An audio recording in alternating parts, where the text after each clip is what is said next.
Salam alaikum et choubidou, je suis contente de vous retrouver en ce samedi en mode pyjama. Bah ouais, parce que c'est une vidéo dans laquelle je vais vous parler de mes séries Netflix, puisque je vous ai demandé il n'y a pas très longtemps dans un vlog il me semble. Oui, je vous ai demandé si vous souhaitiez que je partage avec vous mes meilleures séries Netflix du moment. Et donc je vais commencer tout de suite sans plus attendre avec la première série. Attendez, j'ai tout noté. C'est les séries que j'ai kiffé en ce moment. Donc j'ai partagé avec vous les Demoiselles du téléphone et je vois qu'il y en a qui commencent à regarder grâce à moi et on me remercie du coup. Bah écoutez, pas de quoi. Mais pour celles qui ont loupé, effectivement, les Demoiselles du téléphone, c'est vraiment une série super bien. Vraiment, ça se passe dans les années 30 si je dis pas de bêtises. C'est différentes jeunes femmes qui se rencontrent dans leur lieu de travail, le premier jour de travail dans une entreprise de téléphone, puisqu'à ce moment-là c'était nouveau l'ouverture des entreprises téléphoniques, parce que le téléphone venait juste d'être inventé en fait. Et à cette époque-là, en fait, pour téléphoner à quelqu'un, vu que c'était tout nouveau, et il fallait absolument passer par une demoiselle du téléphone en fait. Et cette personne se chargeait de relier les deux correspondants ensemble. Et donc elles se rencontrent et elles se lient d'amitié, et là il va se passer plein de choses. L'héroïne de l'histoire se retrouve dans une situation compliquée puisqu'elle n'est pas là par hasard. Et je vais essayer de spoiler le moins possible, mais je vais quand même spoiler, donc si vous voulez pas savoir, faut pas regarder la vidéo. Et donc elle va se retrouver dans une situation compliquée puisqu'elle n'est pas là par hasard comme je disais. Et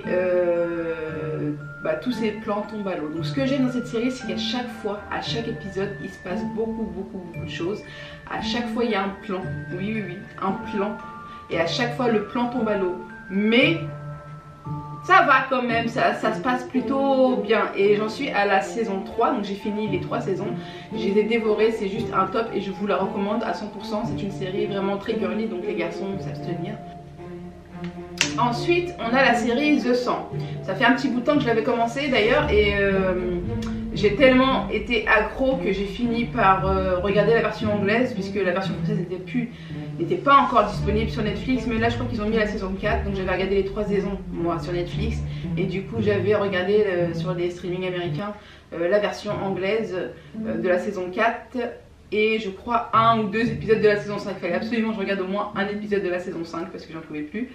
Mais je me suis arrêtée là et je vais reprendre très vite. Alors The 100 c'est quoi? C'est une série futuriste. Dans les années futures, la Terre n'est plus vivable. Et en fait, ceux qui ont réussi à s'échapper vivent dans un espèce de... je ne trouve pas le mot. Ils vivent dans un espèce de vaisseau, en fait, dans un grand vaisseau où tous les rescapés humains de la planète Terre se retrouvent et vivent là depuis des années, et ils ont des règles et il faut respecter ces règles.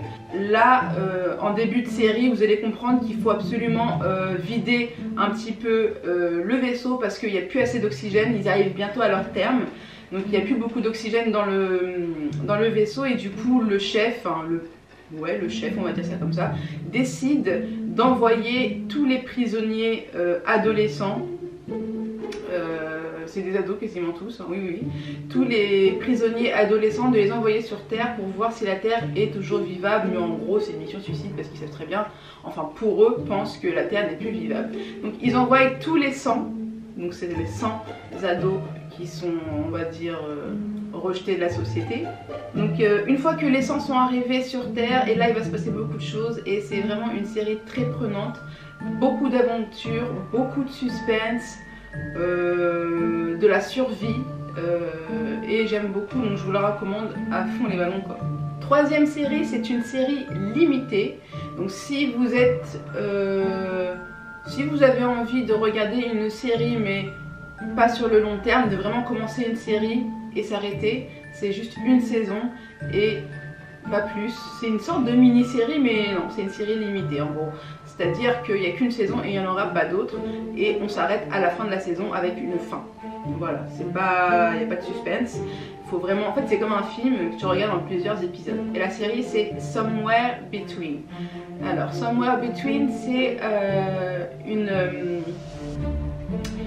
femme qui travaille dans le journalisme, à la télévision. Elle est à la recherche d'un tueur en série qui tue beaucoup de personnes dans sa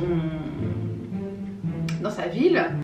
Et du coup, il lui arrive un truc de dingue, c'est qu'en fait sa fille est tuée par le tueur en série en question, enfin c'est ce que l'on croit. Donc le tueur en série en question assassine la petite fille de la journaliste qui est également la petite fille du procureur ou du gouverneur, je sais plus, un truc comme ça, un truc dans le genre en fait. Et du coup cette femme va complètement perdre les pédales en fait, elle va pas se remettre de la mort de sa fille, donc au bout de 3 mois et de désespoir, elle va finir par se suicider.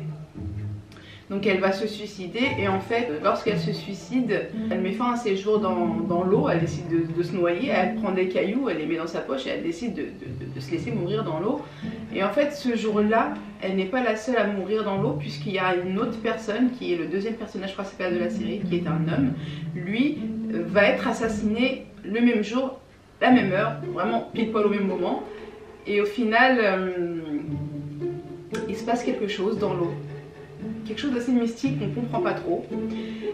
En tout cas, à ce moment-là, on ne comprend pas trop, mais on va comprendre par la suite. Et en fait, la personne qui a été assassinée dans l'eau, qui a été jetée, en fait, elle a été attachée à un gros caillou et du coup, elle se met à couler dans l'eau. Mais comme elle veut vivre, cette personne, donc elle se débat de toutes ses forces, elle va essayer de se détacher.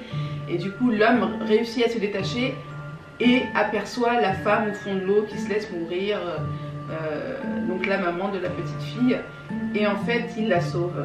Lorsqu'ils retrouvent leur vie quotidienne, ils se rendent compte qu'ils ont fait un bond dans le passé en fait. Ils retournent pas au moment où ils s'étaient laissés, et en fait ils sont retournés carrément 3 mois avant, et avant la mort de la petite fille en question. Donc là la mère va tout faire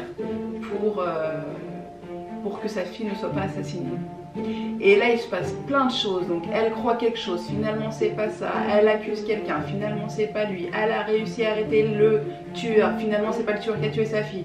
Enfin bref, il se passe tellement de trucs de ouf, et la fin est bien, la fin est bien, donc je vous la recommande.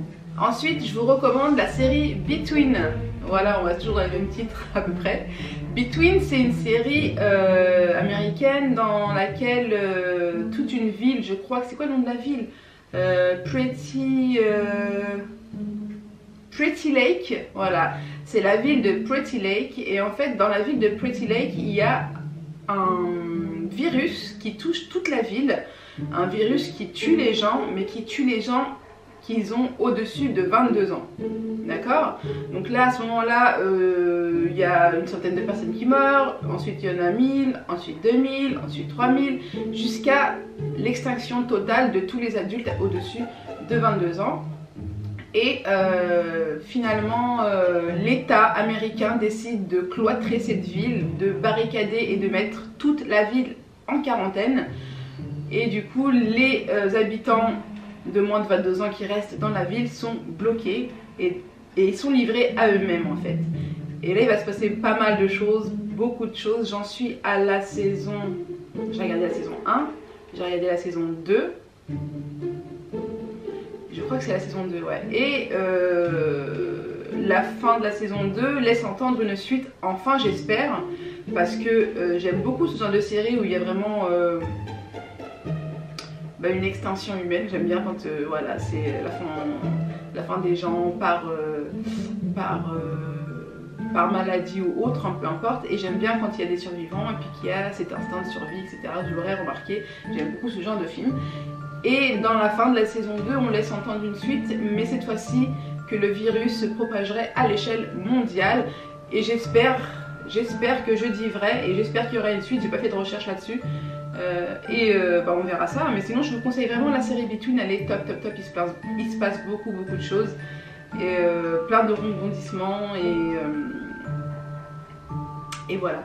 Ensuite je vous conseille la série Under the Dome. Je sais pas si vous connaissez cette série, moi je l'avais regardée sur M6 à l'époque, mais elle est en ce moment sur Netflix et j'ai bien envie de me retaper les épisodes, mais je voulais partager avec vous cette série. Si vous l'avez loupé, vous ne l'avez pas regardée sur M6, c'est vraiment une série du tonnerre. Donc c'est une série qui a été réalisée par Spielberg. Il y a 3 saisons si je dis pas de bêtises. Et on est toujours dans la catégorie de films village, coupé du monde. Par contre là c'est plus dans un domaine un peu plus science-fiction. C'est tiré d'un livre il me semble. C'est une série qui a été inspirée par un roman de Stephen King si je dis pas de bêtises. Et en fait c'est l'histoire d'une petite ville américaine dans laquelle va se produire un dôme, comme une espèce de barrière, un champ impossible à passer, en tout cas impossible à détruire, et ça forme un dôme. Ce champ qui les bloque tous fait vraiment un dôme tout autour de la ville, donc le ciel également, et tous les habitants du village sont livrés à eux-mêmes. Donc c'est une petite guerre de pouvoir entre le chef de la ville, le maire, etc. Bon, je vais pas trop spoiler, mais voilà, il y a des trucs un petit peu fiction, science-fiction, parce que on part dans un délire de vie extraterrestre, mais mystique encore une fois. On sait pas trop, on n'a pas trop vraiment la définition de cette présence dans le dôme, et surtout pour les responsables de ce dôme en fait. Donc je vous recommande la série, elle vaut vraiment le coup d'œil, elle est top. Pour finir, bon j'en ai 5 aujourd'hui, mais si vous en voulez d'autres, j'ai plein d'autres idées, je vous rassure, mais là je voulais faire juste une vidéo avec 5 petites séries que je vous conseille en ce moment sur Netflix.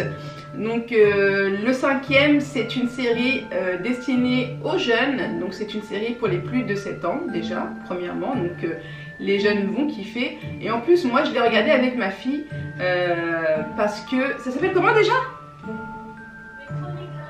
Ah oui, ça s'appelle Les Chroniques de la Peur. On a regardé 5 ou 6 épisodes pour l'instant, donc j'ai pas terminé, mais je voulais vous en parler parce que ça m'a rappelé un petit peu mon enfance, à l'époque où je regardais Creepshow, Les Contes de la Crypte, Fais-moi peur, Chair de poule.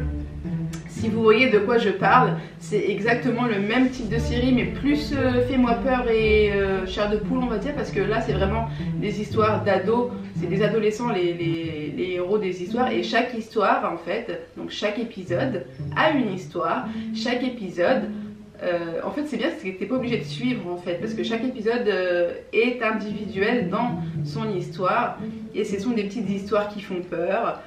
Mais ça va, hein, c'est raisonnable. Si c'est autorisé pour les plus de 7 ans, c'est que ça passe. Et je pense que là c'est le bon moment hein, pendant les vacances de se taper une petite série du genre. Et quoi d'autre? Ah oui, pourquoi j'aime ce genre de série également? Parce que ça m'a fait penser à Creepshow et les Contes de la Crypte.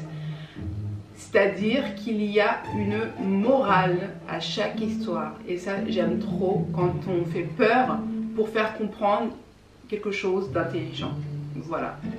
Voilà, la vidéo est terminée, j'espère qu'elle vous a plu. Si vous en voulez d'autres, n'hésitez pas à me le dire en bas dans les commentaires. Si vous avez vous des séries à me conseiller en ce moment sur Netflix, n'hésitez pas, dites-le moi aussi en bas dans les commentaires. Continuez à vous abonner, ça permet à la chaîne de grandir. N'hésitez pas à lâcher un pouce aussi vers le haut, ça fait plaisir. Et moi je vous embrasse très fort, et je vous dis à très vite sur ma chaîne. Ciao ciao.